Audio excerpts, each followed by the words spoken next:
집합건물 해결사 멘토 전언진입니다. 자, 7월 15일자 판례 공부 우리 한번 살펴보도록 하겠습니다. 자, 사회행위 취소소송 이것도 그렇네요. 그 채무자가 자기의 재산이 있음에도 가족들이나 아니면 친척들, 지인분들한테 그걸 재산을 빼돌리는 경우가 우리는 빼돌렸을 때 그때 우리는 그 빼돌린 부분에 대해서 사회행위 취소 소송을 할 수가 있는 거죠. 그런데 사회행위 취소 소송이 안 되는 경우들이 꽤 있는데 그 요건 사항은 여러분들이 유튜브 있는 데서 한번 찾아보시도록 하고 요 예를 여는 걸 좀 잘 보도록 하십시오, 여러분들. 수급인의 저당권 설정 청구권에 관한 민법 제666조의 규정 취지 및 수급인의 저당권 설정 청구권 행사에 따라서 공사대금 채무의 담보로 건물의 저당권을 설정하는 행위가 사회행위에 해당하는지 여부. 자, 무슨 말인지 알겠죠? 여러분들이 도급인이 자, 공사를 시키죠. 그러면, 자, 이게 시공사나 공사를 하시는 분들이 있을 거 아닙니까? 그러면 그 수급인이 공사를 할 텐데, 공사를 하다가, 뭐, 이게 금액만 받고, 날라버릴 수도 있기 때문에, 그래서 보통 우리는 그 수급인의 그 시공하는 사람의 그 저당권 설정 청구권을 지금, 음, 지금 이게 행사를 설정을 해놨다 합시다. 저작권을. 그러니까 그런 부분에 대해서 있죠. 채무자가 예를 들어서 그 시공사가 그 시공을 하는 그 건축주가 또는 그 건물을 뭐 짓는 사람이 뭐 공사를 하는 사람이 있죠. 또 다른 데서 채무를 빌리고 해서 뭐 문제가 생겼을다라고 했을 때 그때 이제 일반 채권자들이 이제 그 공사하는 그 사람을 상대로 해가지고 채권 가압류, 부동산 가압류 이렇게 다 들어올 거 아닙니까? 그쵸? 그리고 그 자기 친척들한테 뭐 이렇게 넘겨줬느냐 이렇게 해가 막 사회행위 취소 소송도 할 건데 근데 이와 같은 경우에는 안 된다라고 하는 거죠. 그 공사, 도급인과 수급인 사이에 공사를 하면서 그 수급인이 나를 수 있기 때문에 저당권 설정을 했던 부분에 대해서는 사회행위에 해당되지 않는다는 겁니다. 이런 경우가 있죠. 진짜 안 되는데 사회행위 취소소송을 하는 경우가 있어요. 이러면 안 되죠, 여러분. 그러니까 변호사분들께서도 그 요건만 보면 안 되고 이런 것들을 좀 자주 이렇게 판례를 봐야 되고 우리 일반인들 여러분들이나 저도 그렇고 공부하는 차원에서 이런 걸 반드시 좀 알아두시는 것이 좋습니다. 넘어가도록 하겠습니다. 그 다음에 요거는 넘어갈게요. 요것도 좀 알아두십시오. 쌍무계약에서 당사자 쌍방의 기책 사유가 없이 쌍방의 기축 사유가 없어야 됩니다. 채무를 이행할 수 없게 된 경우에 이미 이행한 급부에 대해서 부당 이득 반환 청구를 할 수 있는지 여부 당연히 할 수 있다 이겁니다. 요 부당 이득 반환 청구입니다.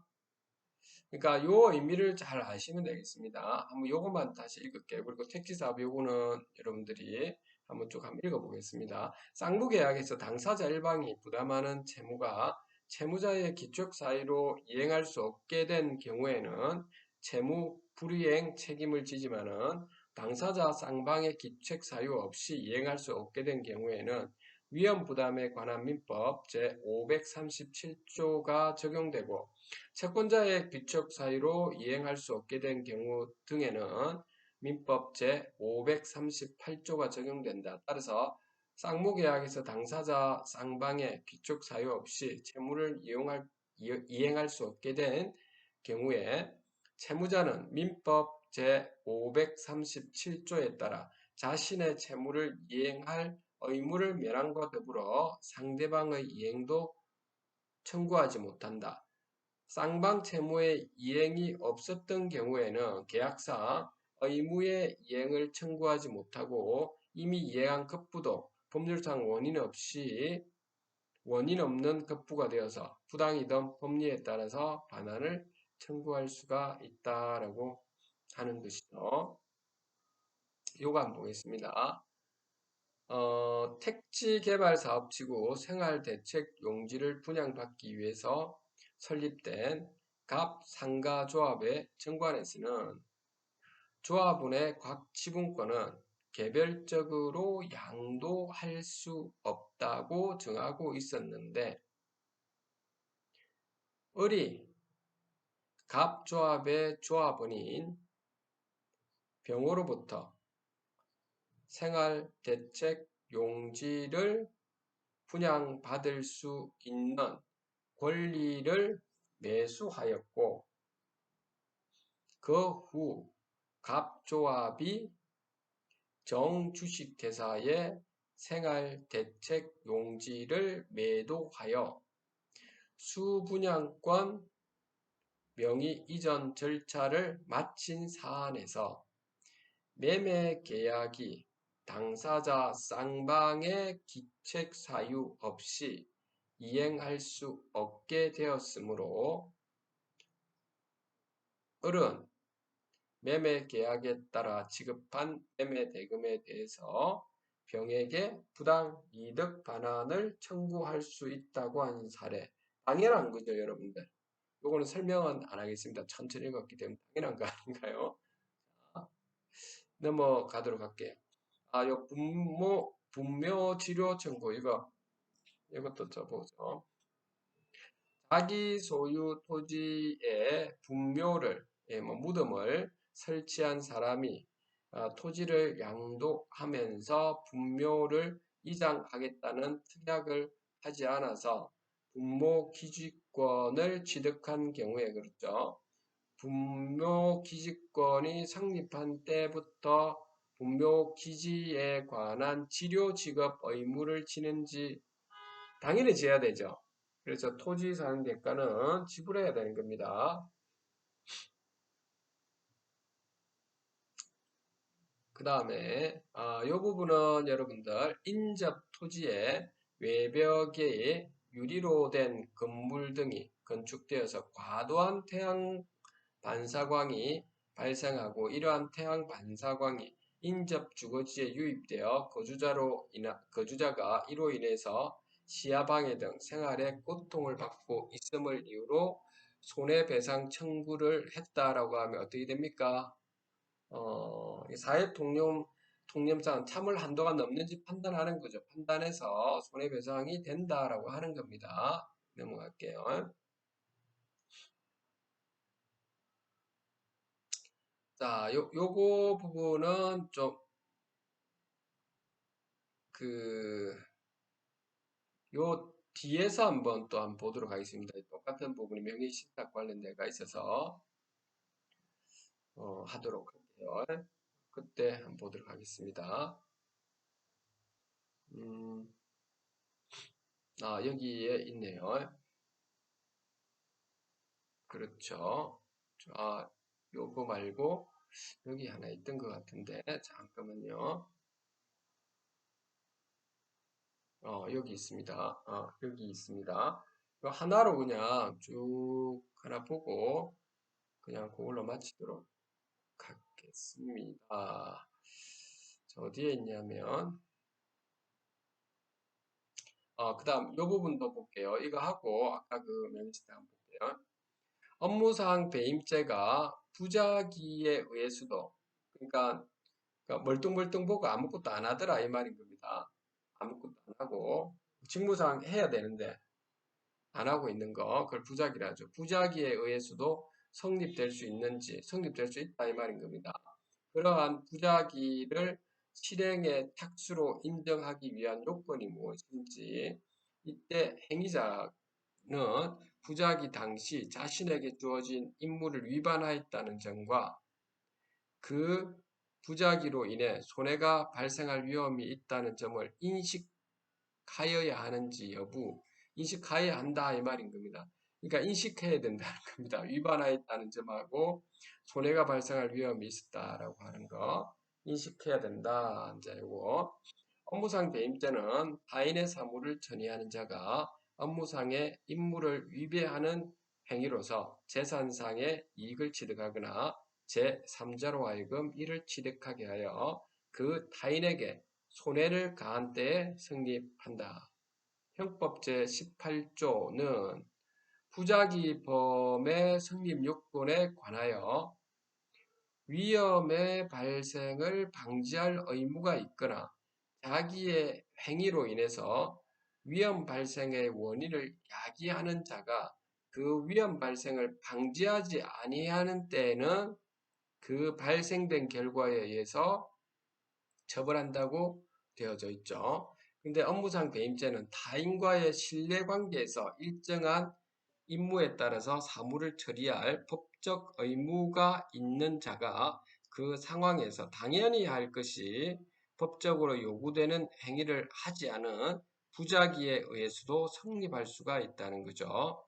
그러한 부작위를 실행의 탁수로 볼 수 있기 위해서는 자기 의무가 이행되지 않으면 사무 처리의 임무를 부여한 사람이 재산권을 행사할 수 없으리라고 객관적으로 예견되는 것으로 구성요건적 결과 발생의 위험이 구체화한 상황에서 부작위가 이루어져야 된다. 그리고 행위자는 부작위 당시 자신에게 주어진 임무를 위반하였다는 점과 그 부작위로 인해 손해가 발생할 위험이 있다는 점을 인식해야 된다. 이 말이죠. 자, 그 다음에 마지막으로 제가 아까 여기에 있는 것 같습니다. 명의신탁이 여기 있는 것 같네요.